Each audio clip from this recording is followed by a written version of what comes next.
এফালে বিধানসভাৰ অধিৱেশন আনফালে সচলত প্ৰতিবাদমুখৰ ৰাজ্যৰ NHM কৰ্মচাৰীসকল চিকিৎসক নাৰ্ছ লেব টেকনিচিয়ান ফাৰ্মাচিষ্টকে ধৰি সকলোৱে সচলত ন্যায্য প্ৰাপ্তিৰ দাবীত সাব্যস্ত কৰিছে প্ৰতিবাদ দীৰ্ঘদিনীয়া সমস্যা সমাধানৰ দাবীৰে অৱস্থান ধৰ্মঘট দাবী মানি নললে গণতান্ত্ৰিক প্ৰতিবাদৰ সংকাৰ প্ৰতিবাদকাৰী এফালে সচলৰ প্ৰতিবাদস্থলীলৈ অহা NHMৰ কৰ্মচাৰীক মঙলদৈৰ 15 নং ৰাষ্ট্ৰীয় ঘাইপথত বাধা প্ৰদান আৰক্ষীৰ কৰ্মকলক আবদ্ধ কৰি ৰখাৰ চেষ্টা দৰং আৰক্ষীৰ বাধাৰ বাবে ৰাজপথতে বহি প্ৰতিবাদ সাব্যস্ত কৰিছে NHM কৰ্মচাৰীসকলে আৰু এই মুহূৰ্তত সচলৰ প্ৰতিবাদস্থলীত আমাৰ সাংবাদিক চিন্তুমণি শইকীয়া উপস্থিত আছে চিন্তুমণি শইকীয়া বৰ্তমান প্ৰতিবাদস্থলীৰ পৰিৱেশ কেনেকুৱা আপোনাৰ জৰিয়তে চাব বিচাৰিছো নিশ্চয়কৈ এফালে চলি আছে বাজেট অধিৱেশন আনফালে হৈছে প্ৰতিবাদ আৰু NHM যিসকল কৰ্ম আছে সেই কৰ্মচাৰীসকলে ৰাজ্যৰ বিভিন্ন প্ৰান্তত ইতিমধ্যে প্ৰতিবাদ কৰিছিল আৰু সেই প্ৰতিবাদ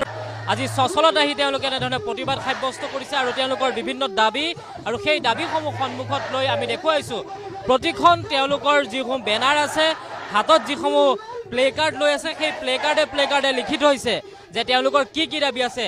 সপ্তম দৰমহা আয়োগৰ অধীনত তেওঁলোকক দৰমহা প্ৰদান কৰিব লাগে ঠিক সমান্তৰালকৈ তেওঁলোকৰ চাকৰি নিয়মীয়াকৰণ কৰিব লাগে ইয়াত প্ৰায় হাজাৰ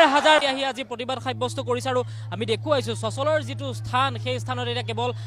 হাজাৰ NHM কৰ্মীয়ে কিন্তু ভৰি পৰিছে আৰু NHMৰ যিসকল কৰ্মচাৰী আছে তেওঁলোকৰ প্ৰতিবাদৰ আৰু তেওঁলোকৰ দাবী যিসমূহ আছে সেই দাবীসমূহক লৈ আজি এনেধৰণে প্ৰতিবাদ কৰিছে ইতিমধ্যে ৰাজ্যৰ বিভিন্ন প্ৰান্তত তেওঁলোকে প্ৰতিবাদ সাব্যস্ত কৰিছিল আৰু সেই প্ৰান্তৰ পৰা আহি আজি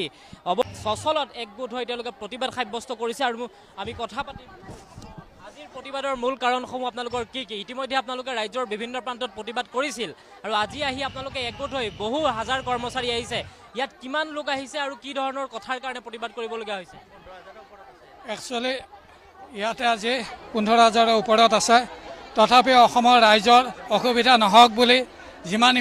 ইমাৰ্জেঞ্চি ছাৰ্ভিচ আছে সেইখিনিত আমি আমাৰ যিখিনি কৰ্মচাৰী আছে কৰ্মৰত তেওঁলোকক আমি কৰ্ম কৰিব দিছোঁ আমি কৈছোঁ যে আমাৰ দাবী যিহেতু তৃণমূল পৰ্যায়ৰ পৰা আহিছে প্ৰত্যেকজন মানুহে 2006ৰ পৰা কাম কৰি মৰ্মে উপলব্ধি কৰিছে যে আমাৰ প্ৰাপ্যখিনি লাগে আৰু এই প্ৰাপ্যৰ কাৰণে একচুৱেলি আমি কোৱা নহয় বিভিন্ন সময়ত আপোনালোকৰ মিডিয়াৰ যোগেদি জনাইছিলে দাবীখিনি কৈ গৈছোঁ এক নম্বৰ প্ৰথম কথা হৈছে আমাক স্থায়ীকৰণ কৰিব লাগে আৰু যেতিয়ালৈকে আমি স্থায়ী নহওঁ তেতিয়ালৈকে আমাক আজি যিহেতু 7 পে কমিশ্যন চলি আছে 7 পে কমিশ্যন মতে দৰমহা দিব লাগে স্থায়ীকৰণ কৰোঁতে আমাক উইথ পে প্ৰটেকশ্যন লাগে 3 নম্বৰ ঘটনা অন্যান্য যিখিনি চৰকাৰী কৰ্মচাৰী সা সুবিধা পায় সেইখিনি আমি পাব লাগে এই ক্ষেত্ৰত গেজেট নটিফিকেশ্যন ইতিমধ্যে উলিয়াইছিলে চৰকাৰে কিন্তু গেজেট নটিফিকেশ্যনৰ গোটেইখিনি আজিলৈকে ফলপ্ৰসূ নহ'ল আৰু তাতে কিছুমান কথা উল্লেখ কৰিছিলে যে আমাক ছেপাৰেট পে কমিশ্যন একো হোৱা নাই আপোনালোকে দাবী কৰিছে হোৱা নাই ন্যায্য প্ৰাপ্যৰ দাবী আমি এনেই ইয়াত সচললৈ অহা নাই ইয়াৰ ন্যায্য প্ৰাপ্যৰ দাবী আজি 18 বছৰে আমি চৰকাৰক কৈ আছোঁ যে আমাক নিয়মীয়াকৰণ কৰক আমাৰ কথা নুশুনিলে চৰকাৰে আজিলৈকে আমি প্ৰত্যেকবাৰে মুখ্যমন্ত্ৰী মহোদয়ক আমি স্বাস্থ্যমন্ত্ৰী মহোদয়ক আমি জিলাৰ উপায়ুক্তসমূহক আমাৰ মেমৰেণ্ডাম দি আছোঁ কিন্তু তেওঁলোকে আমাৰ কথা নুশুনিলে আমি অতি ন্যূনতম দৰমহাত চাকৰি কৰি আছোঁ আমি এই 26,000 NHM কৰ্মচাৰী আমাৰ দাবী হৈছে এতিয়া আমি আৰু কোনো কথা নুশুনো আমাৰ চাকৰি অতি শীঘ্ৰে নিয়মীয়াকৰণ কৰিব লাগে কাৰণ সুপ্ৰিম কোৰ্টৰ অৰ্ডাৰ আছে যে 10 বছৰ যিকোনো সংস্থাত কোনোবাই যদি চৰকাৰী সংস্থাত চাকৰি কৰে মানে কণ্ট্ৰেকচুৱেল হিচাপে তেখেতলোকক অতি শীঘ্ৰে নিয়মীয়াকৰণ কৰিব লাগে আনকি 2016 চনত আছাম গেজেট নটিফিকেশ্যন ওলাইছিল যে আমাৰ মানুহখিনিক 7 পে কমিশ্যন দিব গ্ৰেচুইটি দিব ইত্যাদি বিভিন্ন সা সুবিধা দিব কিন্তু সেইখিনিও এতিয়ালৈকে চৰকাৰে ইমপ্লিমেণ্ট কৰিবলৈ চেষ্টা কৰা দেখা নাই বা নকৰিলে